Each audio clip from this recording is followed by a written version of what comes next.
नमस्कार, news state के digital platform पर आपका स्वागत है और मैं हूं आपके साथ में ऋतु तोमर। आज बात करने वाले हैं मुख्यमंत्री योगी आदित्यनाथ और पूर्व मुख्यमंत्री अखिलेश यादव के बीच में जो वॉर चल रहा है उसको लेकर। कि देखिए, उपचुनाव नजदीक है, 10 सीटों पर उपचुनाव होने हैं। उससे पहले इस तरह की जो सियासी सरगर्मी है वो तेज हो ही जाती है, बयानबाजी भी चलती है और साथ ही एक दूसरे को नए नए नाम भी दिए जाते हैं। कुछ इसी तरह के नाम मुख्यमंत्री योगी आदित्यनाथ ने अखिलेश यादव को दिया और अखिलेश यादव मुख्यमंत्री योगी आदित्यनाथ के बयानों को लेकर पलटवार करते हुए दिखाई दे रहे हैं। पिछले कुछ दिनों में हमने देखा कि किस तरह की बयानबाजी हुई है और उसी को लेकर आज हम बात करेंगे। इस साथ वीडियो में मिश्रा हमारे साथ में जुड़ेंगी जो कि इस बात को लेकर थोड़ा विस्तार से चर्चा करेंगी। मिश्रा, जैसे कि मुख्यमंत्री योगी आदित्यनाथ कल अयोध्या पहुंचे मिल्कीपुर में, जिसमें उन्होंने कई नाम अखिलेश यादव को दिए, बबुआ कहा और साथ ही समाजवादी पार्टी की तुलना माफिया राज से उन्होंने कर दी। उन्होंने कहा कि 2 पैरेलल सरकारें चलती थी, एक तो समाजवादी पार्टी की और दूसरा माफिया राज की। उसी को लेकर अब अखिलेश यादव की तरफ से कुछ बयान सामने आए हैं। देखिए, उपचुनाव का वक्त आ चुका है। हालांकि तारीखों का ऐलान नहीं हुआ है, लेकिन योगी सरकार और अखिलेश यादव के बीच जुबानी जंग जारी है। एक के बाद एक बयान सामने आ रहे हैं। कभी योगी आदित्यनाथ अखिलेश यादव को कोई नाम देते हैं तो कभी अखिलेश यादव कोई नाम योगी आदित्यनाथ को देते हैं। अब हम आपको बताते हैं कि अखिलेश यादव ने हाल ही में जो कहा है उससे काफ़ी ज़्यादा घमासान मच गया है। उन्होंने योगी आदित्यनाथ को मठाधीश कहा है और इससे जो मठ के लोग हैं, जो संत है, जो साधु है, उनकी जो भावना है वो आहत हुई है। साथ ही साथ अखिलेश यादव यहीं पर नहीं रुके, उन्होंने यहाँ तक टिप्पणी कर दी कि आप मेरा चेहरा देखिए और आप योगी आदित्यनाथ का चेहरा देखिए, आपको कौन अपराधी लगता है, आपको कौन माफिया लगता है। तो जरा सोचिए कि बात यहाँ कितनी ज्यादा हद से ज्यादा बढ़ चुकी है कि अब बात यहाँ पर चेहरे पर आ गई है। साथ ही साथ अखिलेश यादव लगातार एसटीएफ पर भी उन्होंने निशाना साधा है। उन्होंने कहा है कि एसटीएफ जो है वो सरेआम ठोको अभियान जो चला रही है, उन्हें बहराइच भेजी। जो आदमखोर जो भेड़िए हैं उन्हें पकड़ नहीं पा रही है योगी सरकार, तो एसटीएफ को वहां भेजना चाहिए कि ताकि जो आदमखोर भेड़िए हैं, जो लोगों का जीना दुश्वार कर रखा है, तो वहां पर लोगों की मदद हो। तो यहाँ पर हम देख सकते हैं जो तस्वीरें सामने आ रही है, किस तरीके से अखिलेश यादव योगी सरकार को लगातार घेर रहे हैं। और योगी आदित्यनाथ ने भी कई बार करारा जवाब देते हुए अखिलेश यादव को कहा है कि बार बार जब भी अपराधियों के ऊपर शिकंजा कसा जाता है, जब भी अपराधियों के ऊपर कोई कार्रवाई होती है, तो सबसे ज्यादा मिर्ची अखिलेश यादव को लगती है।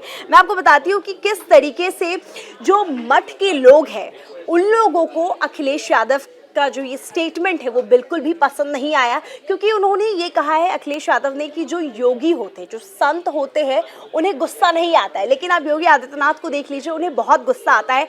ऐसे तमाम स्टेटमेंट्स उन्होंने पास किए हैं योगी आदित्यनाथ के ऊपर। जो मठ वाला जो स्टेटमेंट है वो काफ़ी ज़्यादा जो हिंदू धर्म के जो लोग हैं उनकी भावनाएं आहत हुई है। इस वजह से लगातार जो मठ के लोग हैं उन्होंने ये कहा है कि चुनाव में अखिलेश यादव और समाजवादी पार्टी का लोग बहिष्कार करेंगे। मैं आपको बता दूं कि योगी आदित्यनाथ ने अखिलेश यादव को ये भी कहा है कि किस तरीके से समाजवादी पार्टी जो है वो अपराधियों के लिए एक बहुत ही ज़्यादा कंफर्टेबल जोन पैदा करती है, जिस वजह से हमेशा अखिलेश यादव और समाजवादी पार्टी अपराधियों का पक्ष लेते हैं। और एक और बात यहाँ पर यह भी सामने आ रही है कि बार बार ये कहा जा रहा है कि अखिलेश यादव हिंदू यानी कि सनातन धर्म के जो हमारी जो धर्म है उसी पर क्यों टारगेट करते हैं। कभी भी इस तरीके से नहीं देखा है कि अखिलेश यादव कभी किसी मुसलमानों को, और ये संतों की तरफ से कहा जा रहा है क्योंकि संत थोड़े से नाराज यहाँ पर दिखाई दे रहे हैं। मठाधीश शब्द का प्रयोग करने के बाद में संतों का कहना है कि बाकी और किसी धर्म के लिए वो इस तरह की बयानबाजी नहीं करते, लेकिन सनातन धर्म को लेकर इस तरह की बयानबाजी बिल्कुल भी यहाँ पर स्वीकार नहीं की जा सकती। कहीं ना कहीं लगता है कि एक वर्ग को अखिलेश यादव साधने की कोशिश कर रहे हैं। जिस तरीके से उन्होंने बयान दिया उसके बाद इसी तरह की प्रतिक्रियाएं सामने आ रही हैं, क्योंकि कुंभ मेला भी नजदीक है, तो यहाँ पर अखाड़ों की तरफ से, महामंडलेश्वरों की तरफ से इस तरह की प्रतिक्रियाएं सामने आ रही हैं। हमेशा आपने हमें काफी हद तक जानकारी दी है। अब हम आगे थोड़ी सी चर्चा करेंगे पंकज जी के साथ में, जो कि हमें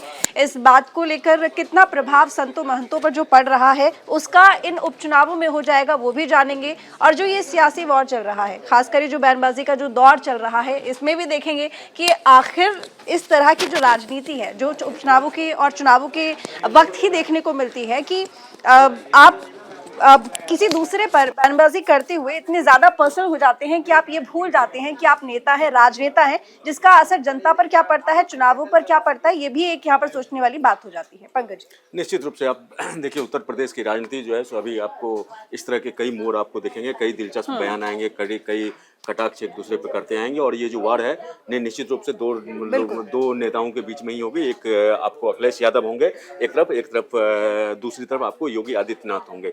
ये देखिए ये जो बयानबाजी है, ये देखिए इस बयानबाजी को अब 2027 में जो चुनाव होना है उससे इसको आप जोड़ के देखिए। और दूसरा देखिए जो संत और मठाधीश पे जो ये जो बयानबाजी हो रहा है, ये देखिए अगले साल जो है सो उत्तर प्रदेश में प्रयागराज में संगम होना है, तो उससे पहले इस तरह का माहौल बीजेपी बनाना चाहती है। जो अखिलेश यादव के इस बयान को लेके, जो अखिलेश यादव का जो है सो संत समाज के लिए कोई श्रद्धा भाव नहीं है। और आप उसको देखिए जो अखिलेश ये योगी आदित्यनाथ ने इसको लेके समाजवादी पार्टी पे जो अयोध्या है, अयोध्या में गोली चलवाने का जो गोलीकांड हुआ था उसका भी एक सीएम योगी चर्चा करते हुए आते हैं। अखिलेश यादव ने ये भी यहाँ पर कहा है कि इतिहास की अगर आप बात करेंगे तो आप अपना इतिहास भी देखें, क्योंकि आप पहले ऐसे मुख्यमंत्री होंगे जिन्होंने अपने मुकदमे वापस ले लिए। हाँ देखिए, तो वही है जो एक दूसरे के जो दुखती रग है ना, उस पर नब्ज को पकड़ लिया है और उसी को बार बार दुखाने की ये दोनों ही कोशिश कर रहे हैं। और अखिलेश यादव को इस बात का डर भी थोड़ा सा, अखिलेश यादव इस बयान मठाधीश वाले बयान पे अखिलेश यादव को आप देखिए तो वो बैकफुट पे आते हुए नजर भी आए, क्योंकि कल जो उन्होंने बयान दिया तो उसमें उन्होंने कहा जो मैंने किसी संत समाज और किसी का, जब संत समाज की तरफ से उनके बयान को लेकर, मठाधीश वाले बयान को लेकर जब आलोचना होने लगी और वो लोग बोले जब हम इलाहाबाद में जो आपका प्रयाग में जो कुंभ है, प्रयाग में जो कुंभ है उसका बहिष्कार करेंगे और अखिलेश यादव करे, तो अखिलेश यादव बैकफुट पे फिर आए। अखिलेश यादव ने कहा जो मैंने कभी संत समाज के बारे में इस तरह का बयान नहीं दिया, मैं उन मठाधीश के बारे में बोल रहा हूँ जो मठाधीश सीएम योगी है। उन्होंने इसका एग्जांपल इस तरह से दिया, आप मेरे तस्वीर देख लीजिए, सीएम योगी का तस्वीर देख लीजिए और फिर खुद आप अंदाजा लगा लीजिए। लेकिन एक बड़ी बात और उन्होंने यहाँ जो बात कही है वो ये है कि मठाधीश और माफिया, आप डिक्शनरी में देखिए कि ये दोनों एक ही है। माफियाओं को मठाधीश करके हम कई बार संबोधित कर देते हैं, मीडिया का उन्होंने नाम लिया कि हम उन दोनों को अलग नहीं मानते हैं, वो एक जैसे हैं। थोड़े मतलब उन्होंने इसको सरकास्टिक वे में लेने की कोशिश की है। लेकिन मठाधीश और माफिया का आप गूगल करेंगे तो ठीक है, लेकिन मठाधीश जो शब्द है, मठाधीश का मूल जो शब्द है सो मठ के जो मालिक है, कई मठों का जो ये होता है, मुख्यमंत्री योगी आदित्यनाथ के साथ में जुड़ता है क्योंकि उनका पद है मठाधीश। नहीं तो मठाधीश जो योगी आदित्यनाथ जो योगी ये जो मठ है आपको, तो उस मठ में आपके इनके कई मठ हैं और उसका जो मठ है उसके ये योगी आदित्यनाथ गोरखनाथ समेत कई गोरखनाथ पीठ के कई मठ हैं, तो उस मठ के ये मठाधीश हैं और ये इनका जो मेन है ये गोरखपुर में है। लेकिन गोरखपुर में जो ये मठ है, ये मठ कई जगह है, तो योगी आदित्यनाथ मठाधीश हैं ही। और मठाधीश जो है सो अगर आप मठ जो होता था, मठ का काम जो होता है, आप अगर मठ के काम को देखें तो सामाजिक के साथ साथ सांस्कृतिक और आर्थिक रूप से समाज को संपन्न करना और समाज का उत्थान के लिए ये मठ काम करते थे। आप अगर एंशिएंट टाइम का भी आप देखेंगे तो मठाधीश होना ये नहीं है, लेकिन मठाधीश के साथ उन्होंने जब माफिया शब्द जोड़ दिया तो फिर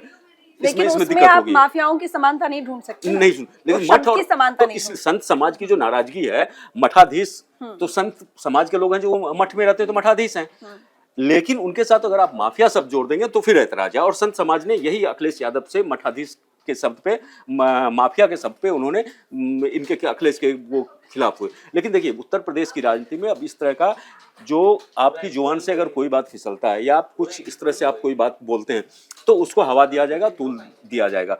तो और ये जो है सो हमें अखिलेश यादव, क्या हम इसको ये बोलें कि अखिलेश यादव यहाँ ज्यादा बोल गए? अखिलेश यादव ने निश्चित रूप से, जब आप एक बड़े नेता होते हैं और आप जब देश की तीसरी मतलब संसद की बात करें तो तीसरी सबसे बड़ी पार्टी है और ये है, तो आपको जो अपने बयान होते हैं वो बयान का एक संतुलित बयान होना सकता है। आम बोलचाल में आप जब पब्लिकली बयान देते हैं तो आप इस तरह के बयानों से आपको बचना चाहिए। आप यही देखिए, यही बयानबाजी एक समय में कांग्रेस के लिए भारी पड़ गया था जब कांग्रेस ने चाय वाला और ये सब जो हुआ था ठीक है, 2014 के चुनाव में। तो इस तरह की बातों से, इस तरह के बयानों से आपको पब्लिकली बचना चाहिए, और इस तरह के बयानों से, बिल्कुल। क्योंकि और आप एक अभी राजनेता हैं, तो केंद्र आपके में जो हो रहा है, के अभी बयान का राहुल प्रभाव पड़ता है। गांधी जब आए हैं बाहर से, अब अपने विदेशी दौरे से, उसके बाद में कांग्रेस नेताओं की तरफ से, मल्लिकार्जुन खड़गे की तरफ से बकायदा लेटर लिखा गया है जेपी नड्डा को, और उसमें उन्होंने कहा कि भैया इस तरह के जो शब्दों का इस्तेमाल किया जा रहा है राहुल गांधी के लिए वो ठीक नहीं है। निश्चित रूप उसके से। बाद जेपी नड्डा की तरफ से भी जवाब दिया गया है कि भाई आपकी तरफ से भी कुछ इसी तरह के बयान वक्त वक्त पर देते आते रहते हैं। तो जब आप खुद इस तरह की शब्दावली का इस्तेमाल करते हैं तो आप सामने वाले से ये क्या कैसे उम्मीद कर सकते हैं? उम्मीद कर उम्मीद सकते हैं करनी- कि वो आपके लिए अच्छे शब्द ही बोलेगा? हाँ। आप जो बोगे आप वही काटोगे। देखिए, जेपी नड्डा का जो लेटर था मल्लिकार्जुन खड़गे के नाम, मल्लिकार्जुन खड़गे ने राहुल गांधी का जीप काटने और ये सब वाला जो अभी जीप जलाने वाला जो बयान आया था विदेश दौरे के दौरान, जो अगले राहुल गांधी ने जो अमेरिका में जो बयान दिया था, उस बयान को लेके, तो इस बयान पे खड़गे ने निंदा करते हुए और प्रधानमंत्री मोदी से इस मामले में दखल की अपील की थी। तो प्रधानमंत्री मोदी के प्रतिनिधि के तौर पे बीजेपी अध्यक्ष ने ये जो लेटर है ये मल्लिकार्जुन खड़गे को लिखा। लेकिन मल्लिकार्जुन खड़गे के की भाषा और जब आप जेपी नड्डा के लेटर का जो भाषा आप देखेंगे तो दोनों में बहुत का अंतर है, फर्क है। और मेरी ये निजी राय है, जो जेपी नड्डा के भाषण में शब्दों की मर्यादा को एक तोड़ी गई है। एक प्रधानमंत्री के लिए, एक पार्टी का बड़ा अध्यक्ष उस व्यक्ति के लिए लिख रहा है जिनके फादर की मतलब हत्या की गई, दादी की हत्या हुई, उसके बाद से वो लोकसभा में आपका नेता प्रतिपक्ष हैं, देश के विपक्ष के दो सांसद हैं। प्रधानमंत्री के लिए इस तरह के बयान देते हाँ, नहीं है। नहीं, सोनिया ठीक है। गांधी की तरफ से बयान उन्होंने क्या कहते हैं, अमित मालवीय जी की मैं बात करूं तो उनकी तरफ से कई बार ये क्लियर किया गया है, आपने खुद सुने होंगे, चौकीदार चोर है, नीच और कमीन और पता नहीं किस तरह के बहुत उन शब्दों को शायद कैमरे पे बोलना ठीक नहीं होगा। उसी के वही जो शब्द था, मैंने पहले ही बोला, इसके का जो खामियाजा है लगातार कांग्रेस भुगत रही है। और कांग्रेस 2014 के चुनाव में वॉश नहीं हुआ है, सबके दिमाग में सब कुछ है। सबके दिमाग में। लेकिन जब देखिए, एक प्रधानमंत्री को अगर कोई लेटर दिखा देता है और तो खत के रूप में आप करते हैं, तो सामने उसमें सामने वाले के पद की गरिमा अगर आप नहीं बनाओगे तो आप ये कैसे उम्मीद करोगे कि आपके नेता की पद की गरिमा सामने वाला गरिमा सामने है, ये निश्चित रूप से।